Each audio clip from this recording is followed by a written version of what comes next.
Sebagian besar dari kita mungkin pernah ketemu jenis orang yang haus banget sama yang namanya sebuah pengakuan. Dimana tipikal orang kayak gitu seolah pengen terus-menerus kelihatan bener, ngerasa kalau dirinya itu paling tinggi, orang lain dianggap salah. Pokoknya orang kayak gitu nggak enak banget buat diajak ngobrol atau nggak enak banget buat diajak berkomunikasi karena selalu menarik pembicaraan yang dibangun untuk pemujian terhadap dirinya sendiri. Dan sebenarnya orang-orang kayak gitu tuh bisa kita temuin dalam beragam usia. Jadi nggak cuma bapak-bapak kolot doang gitu, tapi anak muda dan remaja juga bisa jadi seseorang yang haus banget sama pujian. Papa aku PLN mau apa?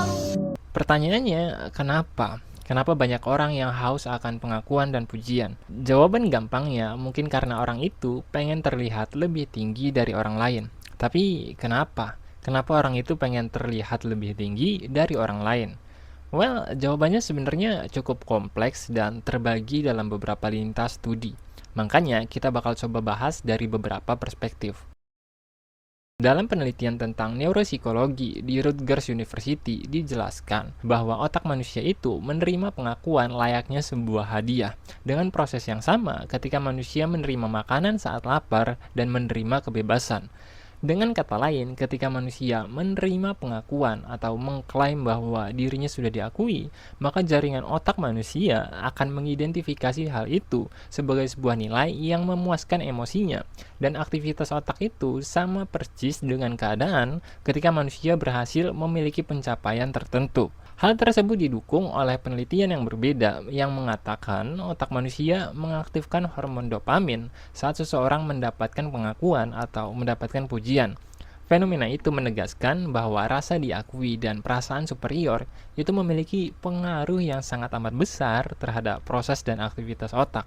Efek tersebutlah yang pada akhirnya melahirkan rasa candu atau keinginan untuk terus-menerus diakui dalam diri manusia. Masalahnya dimulai ketika aktivitas yang semestinya berfungsi berdasarkan pencapaian diri yang nyata tersebut justru dibajak oleh manusia itu sendiri, hingga seseorang dapat merasa bangga atau beranggapan bahwa dirinya itu layak diakui, meskipun pada faktanya tidak memiliki pencapaian atau tidak memiliki nilai yang patut dibanggakan. Cara kerja otak manusia itu dapat dengan mudah tertipu dengan apa yang kita kenal dengan sugesti maupun stimulasi informasi. Jadi, meskipun ada seseorang yang sifatnya itu jelek banget, nggak punya pencapaian luar biasa, pengangguran, kerjanya push rank terus, beban keluarga, orang itu tetap bisa nyari cara untuk mendapatkan pengakuan. Entah itu dengan bercermin terus bilang, kok gue ganteng banget ya, gitu. Atau dengan komentar dan like yang dia dapatkan di sosmed, atau dengan perasaan bahwa dirinya lebih tahu dari orang lain ketika ngobrol dan berkomunikasi, dan lain sebagainya. Intinya, ada banyak banget cara yang dapat mengantarkan seseorang pada pencarian akan pujian dan keinginan untuk diakui, meskipun sebenarnya dirinya nggak punya kualitas itu. Kemudian, semakin bias, semakin nggak nyata, semakin kurangnya kualitas dari alasan seseorang untuk diakui, semakin kuatnya orang tersebut memaksa orang lain untuk mengakui dirinya, dan semakin lemahnya kontrol orang tersebut terhadap rasa haus pengakuannya, maka semakin besar kemungkinan orang tersebut terjerumus pada gangguan kesehatan mental yang disebut sebagai Narcissistic Personality Disorder atau NPD. Ketika seseorang berada dalam kondisi itu, maka dirinya ngerasa bahwa dirinya harus dapat pengakuan dengan cara apapun, dan apapun harus membuat dirinya diakui tanpa batasan rasa puas, tanpa simpati dan empati. Sekarang kita udah tahu kalau keinginan untuk diakui itu bagian dari proses aktivitas otak yang melahirkan rasa candu. Lantas, apakah dengan demikian setiap orang yang punya otak memang ditakdirkan untuk mencari sebuah pengakuan? Jawabannya iya. Semua orang memang mencari pengakuan, tapi nggak semua orang bisa mencari pengakuan dengan cara yang baik. Kemudian pertanyaannya berlanjut, pengakuan itu untuk apa? Dari sini neuropsikologis nggak bisa jawab, atau lebih tepatnya belum bisa menjawab karena keterbatasan data dan penelitian yang terkait. Jadi saat ditanya kenapa aktivitas otak manusia itu ada, itu udah di luar jangkauan kajian neuropsikologis. Untuk menjawab hal itu, kita harus kembali ke ranah kehidupan sosial dan keterkaitan dengan dimensi biologis manusia, yakni bertahan hidup dan reproduksi. Dalam beberapa penelitian yang dilakukan pada para hewan, beberapa spesies terbukti melakukan berbagai jenis aktivitas yang sangat erat kaitannya dengan keinginan untuk terlihat, keinginan untuk menunjukkan dirinya, dan keinginan untuk diakui. Aktivitas tersebut bertujuan untuk menarik lawan jenis dan persaingan peran sosial. Jadi, dalam perspektif ini, kalau kita lihat teman kita lagi pengen diakuin, mungkin aja dirinya lagi birahi atau lagi nyari lawan jenis. Atau bisa juga lagi nyari status sosial yang bisa berdampak pada kemudahan dirinya untuk bertahan hidup. Studi menjelaskan bahwa persaingan pada beberapa primata menunjukkan bahwa semakin seekor primata diakui oleh kawanannya, maka akan semakin mudah dirinya mendapatkan akses terhadap makanan, dan semakin digemari pula dirinya oleh para betina. Pengakuan itu sendiri biasanya dicari melalui pertarungan dan perkelahian antar pejantan. Sekarang kita udah sedikit banyak tahu tentang alasan kenapa manusia haus akan pengakuan, yakni karena aktivitas otak kita yang menuntut hal tersebut dengan tujuan bertahan hidup, mencari peran, dan mencari pasangan produksi.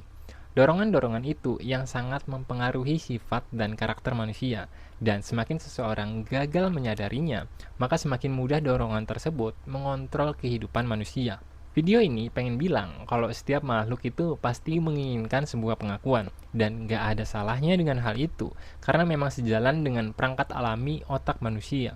Keinginan untuk diakui itu sendiri justru bisa jadi lahan yang sangat amat subur untuk tumbuhnya motivasi, keinginan untuk berkembang, dan meningkatkan kualitas diri. Tapi nggak semua orang sadar sama keinginan itu. Beberapa orang cenderung pengen diakui secara buta, bahkan tanpa pencapaian, hingga hidupnya justru seolah jadi pencarian tanpa akhir. Dia nggak tahu kenapa dia pengen diakuin. Dia nggak tahu yang pantas diakui itu apa. Hingga pada akhirnya berdampak pada sifat dan karakter orang tersebut yang keganggu atau bahkan cenderung jadi toksik. Lantas, bagaimana kita dapat diakui dengan cara yang baik? Well, langkah pertama yang harus dilakukan adalah meruntuhkan semua kemungkinan yang bisa mengangkat kita atau yang bisa kita miliki agar diakui. Contohnya, ketika kita pengen diakui karena kita punya karir yang bagus, kita harus hapus hal itu. Kita harus sadar kalau di luar sana masih banyak orang yang karirnya lebih bagus. Kalau kita pengen diakuin karena kita pinter dan cerdas dalam sebuah bidang, ya kita harus runtuhkan hal itu. Karena kita harus sadar kalau di luar sana ada orang lain yang lebih cerdas di bidang lain atau di bidang kita sendiri gitu. Dari situ, kita bisa paham kalau apapun nilai yang kita gunakan sebagai sarana untuk mencari pengakuan, itu juga dimiliki oleh orang lain. Bahkan orang lain bisa melampaui apa yang kita punya gitu. Nantinya dari situ, kita bisa paham kalau jalan kita mencari pengakuan itu yang nggak ada ujungnya. Dan pengakuan dari orang lain juga bisa jadi penilaian yang sangat amat rapuh banget. Mereka yang hobi burung bakal diakui oleh mereka yang suka burung. Mereka yang suka mancing ya bakal diakuin oleh mereka yang suka mancing. Begitu seterusnya, hingga jadi sebuah hal yang subjektif dan ilusif tergantung siapa yang nilai diri kita. Kalau memang kita pengen diakui dengan cara yang baik, cobalah untuk menjadi manusia yang baik terlebih dahulu. Hingga pada akhirnya, pengakuan itu dengan sendirinya akan mengikuti diri kita. Dan jika pada akhirnya ya, dunia memang benar-benar tidak mengakui diri kita, meskipun kita sudah berbuat baik, setidaknya kita bisa mengakui diri kita sendiri bahwa kita telah menjalani kehidupan yang baik, yang tidak menjatuhkan orang lain, berusaha berguna, dan tetap ada meskipun tak terlihat. Dari situ, seringkali orang pertama yang mengakui diri kita justru kita sendiri dengan lahirnya rasa tenang dalam kehidupan. Ya, saya kira itu ya kali ini karena udah terlalu panjang. Bagi kalian yang tertarik belajar edukasi bisnis bisa mengikuti channel teman kita Diki Pharma. Mari kita sama-sama berkembang dan membudayakan kebiasaan edukasi yang baik di Indonesia. Sekian kausalisme, semoga video ini bermanfaat. Sampai jumpa.